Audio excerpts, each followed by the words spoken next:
we need to balance in here practical solutions and also self-love and understanding, because if we don't have any compassion for ourselves, then we're going to be just grinding. But if we have all compassion and no action, we're going to be stuck.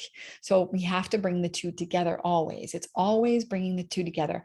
My name is Deb Blum, and this is the Whole Soul Way. It's my signature program that I've been teaching for the past 4 years, and I decided to offer the foundation lessons, exercises, and tools for free on YouTube and all of the major podcast channels, because I truly believe that the world needs more of us healed, whole, authentic, and awake. And you know what? I don't want to be a barrier to anyone getting the help that they need. And in fact, I really want to be part of the change. Each lesson builds on the last. So if this is your first time here, make sure that you start at the beginning. This is your invitation. Show up, do the work, and join the movement of souls who are committed to creating a better world, one inner transformation at a time. Let's dive in. Now we're going to talk about this idea of creating our life and living a legacy and not living a life we regret in the future. So let's start with the 5 regrets of the dying. You've seen this before. This is my adaptation from Bronnie Ware's 5 regrets of the dying, which was an actual study that was done of people who were on their deathbed. And these were the 5 top regrets. I wish I had the courage to live life true to myself, not the life expected of me. I wish I hadn't hustled to prove my worth and gave until I was depleted and worked so hard. So basically that was like, I wish I didn't work so hard. I wish I'd had the inner safety and courage to feel and express my feelings. I wished I had stayed in touch with my friends and developed close, intimate, and mutually fulfilling relationships. And I wished that I did the inner work so I could let myself be happier. Now, with those things, we're going to go into this question. You can pause this and go through the process if you want, but basically the gist of this is, let's talk about living with intention. The question is, what do you deeply desire that you would regret if you didn't experience? And by the way, I want to say desire in your heart is very different than fleeting emotions. Following your true inner guidance of, I will regret if I don't actively clean up my relationships, or if I don't write this book, or if I don't come into being able to receive love more deeply, or if I don't learn how to dance or public speak, work through my barrier of public speaking, or whatever it is, or if I'm not living my life true to myself, if I haven't healed my trauma, if I haven't stood in my power, if I haven't taken back my power from such and such person, whatever it is. Now, what I want you to do is really, really tune into this. I want you to hold this as an intention to answer this question over the next couple of weeks. I want you to sit with it and write in a journal about it over and over again as you get more clear. And I want you to know that it does not have to be big, epic things. My list of things is things like, I want to be able to love with an open heart. I want to remove the barriers to love. I want to have healed my trauma. I want to have really, really impacted many, many women with the Whole Soul Way program. I want to continue to have a close, deep relationship with my children. I want to have more fun. And it doesn't have to be one deep desire. It's kind of like painting a picture of what are the important things that you really want to do before you die. You can weave into that what legacy you want to leave. I know for me, I've already talked to my family about the Whole Soul Way, that I want to, if I die, I want the Whole Soul Way program to become available to everybody at a very low amount. And I'm hoping my family will pay someone to create like an automated system that basically gets people into the funnel and then buying the program. And then that the money that comes from it, that it's maybe to my children or my grandchildren or something like that. I want the legacy of me touching people's lives. I want my family to pay to keep things up and running, like say my podcast and my YouTube channel and places where I've already articulated things that are very important to me. That feels really important to me. Of course, my legacy is also my children. My legacy, I hope, is the way that I touch people in their lives. So some other questions to get a little bit more clear on this deep desires. What do you want more of? And who do you need to be in order to get that? Like for me, I need to be brave and bold, and I need to have sourced so much inner safety that I can keep being more brave and bold. And so then the question goes to, what action can you take toward it? Because once you've defined what it is that you want, you need to do the things to get there. Let's just talk for a moment about showing up and living with intention. It's about creation and forward focus. It doesn't mean you don't go back and keep shoring up places inside of you and healing. The best way to get to where you want to go is to say, I'm going to focus on my strengths and my wins and keep focusing on them every single day. What did I accomplish yesterday? What did I do yesterday that was good? You could have done 90 things that you regret yesterday. Find the thing you did that was moving you toward your intention. Find the one thing you did, even if it was literally, I went to the gym even though it was really hard for me. If it was that you listened to a podcast episode about writing a book, if you wrote 3 pages of your book, whatever it is, something, find the one thing, the one win. If you planned on writing 80 pages, but you wrote 3, I don't care. That's a win. You wrote 3 pages. It's an orientation to what did you do well and what did you accomplish in movement toward your goals. It's really having a focus on what you want. What direction are you going in? You can change your mind, but when you are doing it, you focus on that thing and you align toward it. You are focused on it. You focus on what you want, not what you don't want. So anything, even if it's, I don't want to have so much disconnection in my marriage. Okay, then you want more connection in your marriage. I don't want to keep getting distracted. Okay, so you want more focus and attention and you want to be aligned with what your goals are. And also remember, every single day is a fresh start, because if you keep on going back to yesterday and what you didn't do yesterday, I'm telling you, you will end up stuck. You have to every day have a new day and not be beating yourself up. Give yourself 5 minutes, beat yourself up in your journal for 5 minutes and then done. And then after you beat yourself up in your journal, give yourself a lot of love. Go back to each one of those parts and look at it. What is it? Why? What's going on? What fears do you have? What is your inner child saying? What reparenting do you need? Go back inside and use each one of those ways that you just beat yourself up as a trail in. Now, for me, I don't really believe beating ourselves up works very much, but in the beginning, we sometimes have to do that in order to find the fodder to grow and to heal and to integrate.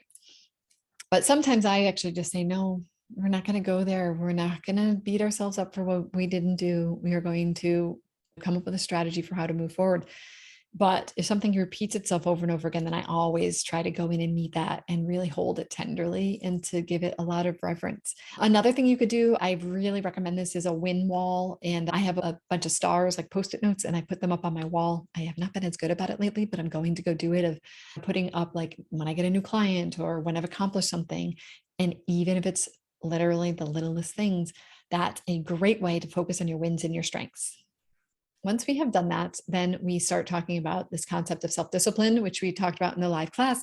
But this one is about internal boundaries. One of the most important things we can do is have internal boundaries. So we know we get what we commit to. We get what we commit to, not what we want, not what we deserve, what we commit to and what we stick with. Those are the things we get. So what are you going to commit to for yourself? This is where you go into, how am I going to treat myself? I am not going to tolerate treating myself like doo-doo.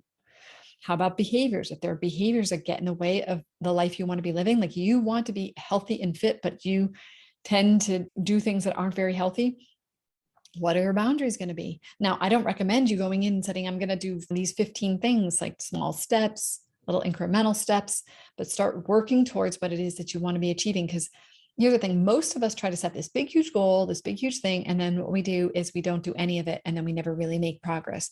Incremental, tiny little steps actually gets us where we want to go. So in 1 year, if you've done little tiny steps to get you closer, you will have accomplished way more than if you tried to do the one big thing and then kept on dropping the ball, failing, letting yourself down. Here's an interesting thing. It's like a self-fulfilling kind of a thing where we basically reinforce whatever it is that's happening. So if you try to take a big action, like I'm never going to eat sugar again, we do that big thing. And then 2 days later, we eat a big thing of ice cream and we're like, oh my God, oh my God. What we do is we reinforce that we're a failure. We reinforce that we're not in integrity with ourselves. We reinforce that we can't do things that we want to do, that we have no willpower, that we have all this negative reinforcement loop. When you do tiny little things like, okay, I'm going to spend 2 weeks just watching myself and I'm going to journal about my sugar eating. And every day you do it, you're like, yay, look at me. I did it. I did it. We get confidence. We feel that sense of joy and accomplishment, and that we honored our agreement with ourselves, and we feel good about ourselves, and we keep on doing it again. And then 2 weeks later, we're like, now I understand that every day at 3 o'clock, I always want sugar. what is going on with me there? Maybe the next 2 weeks we start to journal. Why do I want sugar? We write that down. And then 2 weeks after that, we're like, okay, now I'm going to watch what kinds of sugar I like. What is it that I like about sugar and how do I feel? And you start to journal about that. So you see where I'm going. We're starting to create a reinforcement loop. And that's how it works for anything that we do. And the problem with a lot of people is that they don't give themselves credit for the little things they do. So let's just say you're trying to create a podcast. So create the podcast. That's the goal, right? No, literally, okay, writing out what it is that you want your podcast to be about. That's a win. That's a huge win. Next thing, researching what kind of podcast platforms and deciding which one. That's a big win. So we break it down to itty bitty steps and then we give ourselves a reward. And I'm just talking about, even if it's just putting a star up on your win wall for every little step along the way, we're like, yay, me, I did it. I am a badass. I am awesome. I get things done. So you break it to the tiniest step for you. It could be, I'm going to write for 5 minutes about what my podcast is going to be about today. That's it. Boom. Awesome. You wrote for 5 minutes today. So don't commit to things that you aren't able to do. Just like if a friend asked you, can you help me plan the kids' 7th grade dance? And you say, sure. And you take it on, you're probably in your mind that maybe you've asked, well, what does it entail? Oh, okay, yeah, I can do that. Now, guess what? You're probably going to honor your commitment to that person.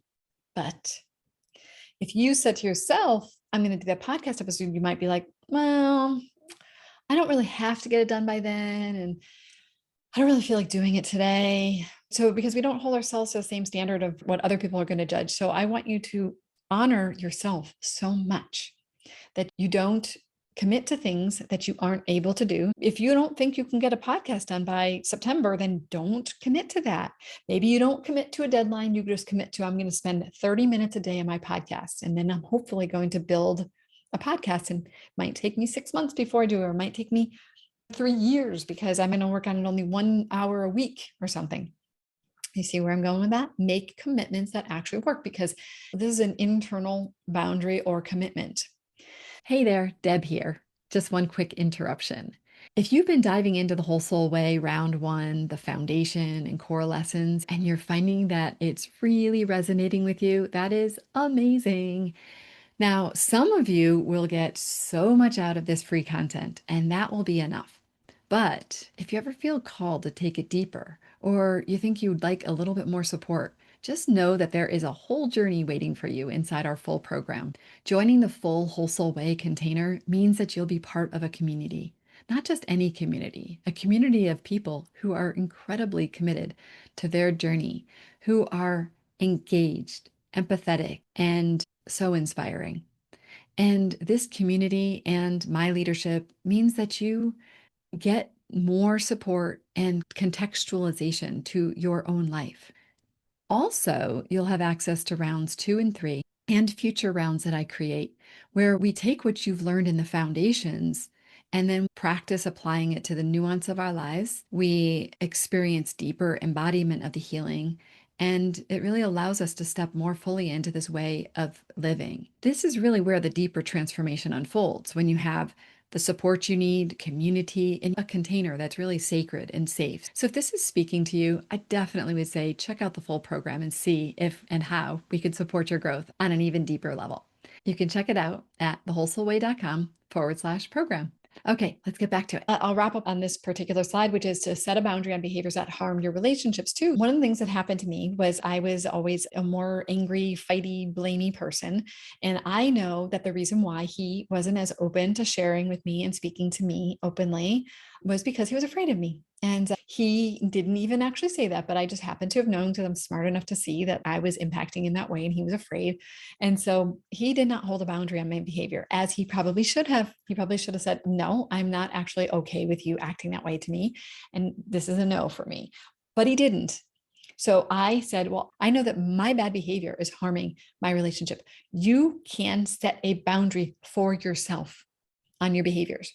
You can say, I'm going to work on not doing that anymore. And again, I recommend that you break it down into tiny little steps. Maybe it's not going to be that I'm perfect at it in the beginning, but maybe it's just that you say, okay, I'm going to start really paying attention to my triggers. The first week, I'm going to journal every time I'm triggered. I'm going to do a trigger trail buddy on it. And then I'm going to start zipping my mouth and not saying anything because I don't even know what to do, and make incremental steps, little baby steps, and then honor those commitments to yourself. So creating your life with daily habits. I've talked a little bit about this, but it's really important that we talk about daily habits. We get what we commit to and put effort towards. Build habits when you're less stressed, so that when you're stressed out and your capacity for willpower is lower, that you actually can continue these things. Even like a pilot, they practice things over and over and over again, so that if they're in a stressful situation, it just becomes autopilot. We want autopilot to be our habits. Now, what happens is, in order to do this, we first have to understand we get what we commit to and put effort towards. So we have to believe that. We have to believe also that we are capable of rising up to the top of our mountain as our healthy masculine father figure and parent our inner child from there, because our inner child is going to have lots of opinions about this, and our inner protector, they're going to be like, I don't really want to do that right now. I don't really feel like doing that habit. I don't want to get up and go to the gym. I do not want to wake up early. No, I don't want to go to bed early. No, I don't want to stop scrolling Facebook. No, I don't want to stop watching Netflix. I want to do all these things. So we have to inhabit the healthy masculine, which says things like, well, we can come back and watch Netflix, but we're first going to clean up the mess outside. And maybe it's the healthy masculine is that, oh, it looks like we need to learn something new. Do you want to sit down and learn about how to do a podcast? Again, it's discipline, containment, but it's also passion and excitement. So that healthy masculine might be in there saying, I know you want this thing. I know you want so badly to launch a podcast, and I am so there for you and so excited. And in order to do that, we have to start to map out what that's going to look like. And I noticed that you don't know what those steps are. And I was thinking maybe we should research somebody who does podcasts who can help you to understand how to do that. Do you think that would be a great idea? And that might make you feel more confident and more secure. And so then we break down those steps. So we step in at this parent level, remember, because if we let our inner child and our inner protector run the show, they're little children trying to figure things out, and they are impulsive, and they want instant gratification, and they don't know how to do a lot of things that have to be done. Our adult self understands how to do it and is resourceful and knows how to get help. We embody the healthy masculine father figure, and then we look at our life and we say, what do we want to be creating? And then we go into what habits will be in support of that life. So if you maybe are doing things and you don't have a healthy pattern, look around. And it's not about comparison. It's like research. Like, that person there does seem to have what I want. They seem to be making healthy choices. They seem to be doing well in their life. They seem to have control when they go out to restaurants, and they seem to have their weight managed. I wonder what they're doing. Now, I always have to be honest that you never really know what's going on behind closed doors. So what they look like on the outside might not be what's going on the inside, but you may want to have a conversation with them and say, I would love to understand better what it is that you do and what's working for you. I'd really like to understand not only what you do, but what are your mindsets? How do you think about things? Learn from other people that you would like to be like. And then investigate what kinds of daily habits will support you. Do you need to change your environment to support you? And that's often true. We need to change our environment or change our schedule or get some more support from other people. We need to balance in here practical solutions and also self-love and understanding, because if we don't have any compassion for ourselves, then we're going to be just grinding. But if we have all compassion and no action, we're going to be stuck. So we have to bring the two together always. It's always bringing the two together. We do things from the place of self-love and compassion and understanding and gentleness, and also get shit done and get out there and build our lives and take the risks and be willing to interrupt our inertia. We're kind of stuck sometimes. It's like, no, I'm going to take that step. And that might mean that we need to look for ways that we can gain competence. Remember the self-determination theory, competence and confidence. And so action is what leads to building more confidence. Action leads to clarity. Action leads to growth, to joy, to elation, to no regrets, to legacy. Action leads to getting our goals met. So we have to act, but it's how we act is important. It's not just act, grind, get it out there, do it, just do it for the sake of doing it. It's like, who do I want to be while I am trying to get to the next place that I want. I'll leave you with this thought. At the end of the day, when you are at the pearly gates and you are being assessed, God is not going to ask you, why were you not like Deb? Why were you not like your brother? God is going to say, why were you not more you? So you need to be you. Whatever you do in the world, whatever you accomplish, that is on you. What's going to make you feel so excited and filled with the sense of that you really do not have any regrets. But it's how you be and who you be, and are you being your truest, most fully expressed you?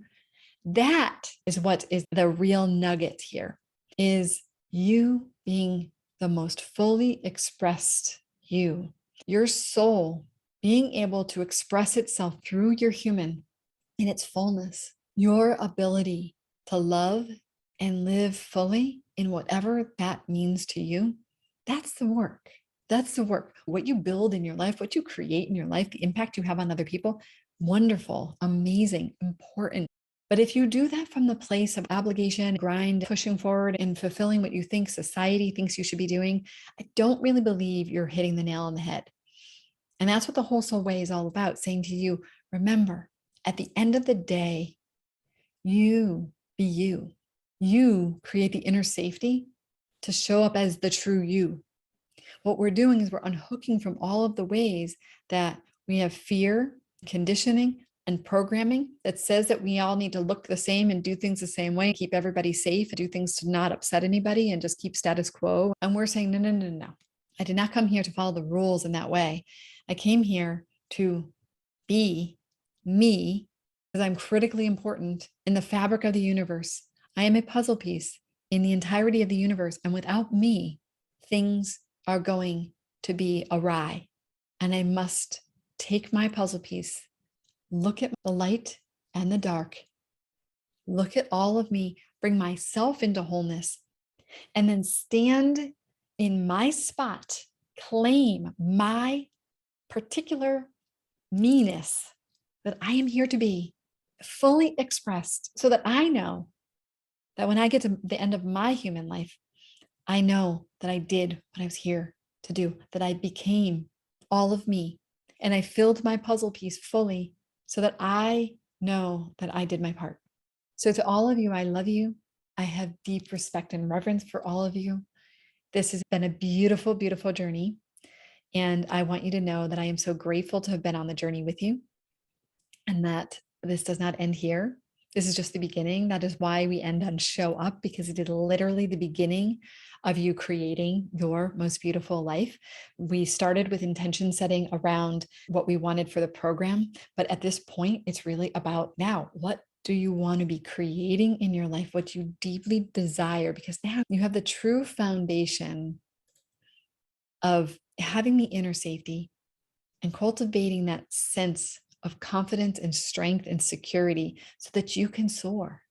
It's your chance to soar. And now you know what to do every time you come up against a thing that's like scary. Oh, I don't know. Every time you come up against one of those things, now you know what to do. You go through the Soul Way GPS every single time, and you go up the spiral of healing, and you create the life that you are here to be living. You become the woman you have always been here to be. You become the woman that you are here to be. You be you. Beautiful, beautiful work.